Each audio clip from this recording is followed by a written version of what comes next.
Manana andraikitra lehibe amin'ny fitaizana sy famalavalana ireo tanora fa indrindra ireo zaza tsy ampy-taona ny ray aman-dreny, fa indrindra ny fitaizana izy ireo sy ny fanaraha-maso azy amin'ny fiainana andavanandro.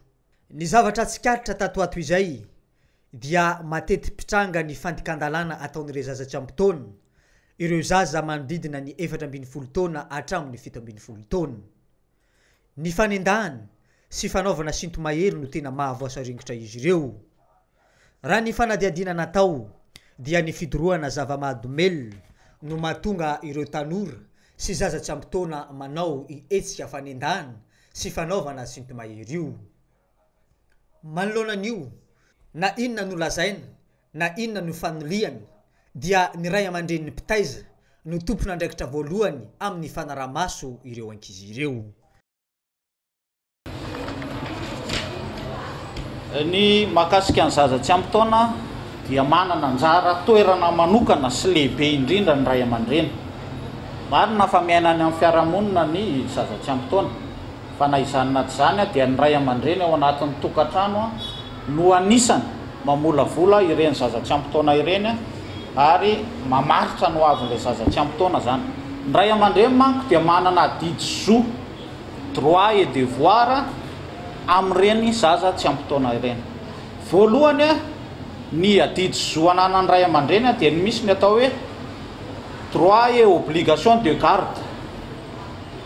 Raha dika amin'ny teny gasy dia hoe adidy sy zoa hiavona sy hikarakara ny zaza.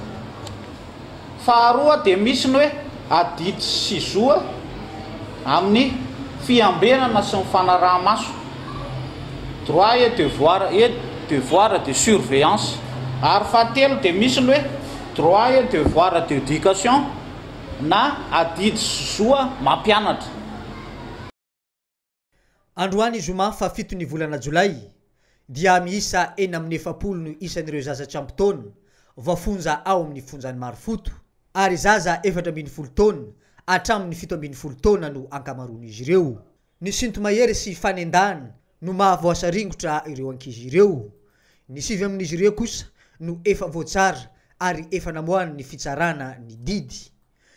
Ny 12 hafa no hotsaraina androany zoma fa 7 ny volana Jolay. Manoloana an'io dia ny fidorohana zava-mahadomelona no manano sarotra ny fitaizana ireo ankizy izay voafonja ireo. Dia raha zaza mbola tsy nakasika drogue izy dia mbola azo harena eo amin'ny fanabeazana azy, ary rehefa hiverenena fiarahamonina izy dia atokisana fa mety tsy hanao an'izay asa ratsy izay intsony ny fanarenana izay nataon'ny mpanarahany fonja. Fa raha ohatra kosa ny zaza anankiray efa naharay drogue na androngony dia efa manahirana dia manahirana ny fanarenana ny sainy sy ny fanitsiana azy eo amin'ny fiainany. Tokony atao lahara-pahamehana ho an'ny ray aman-dreny ny fanaraha-maso ireo tanora, fa indrindra ireo ankizilahy eny anivon'ny fiarahamonina, indrindra amin'ny fifohana zava-mahadomelona raha tiana no ananan'izy ireo ny ho avy mamiratra.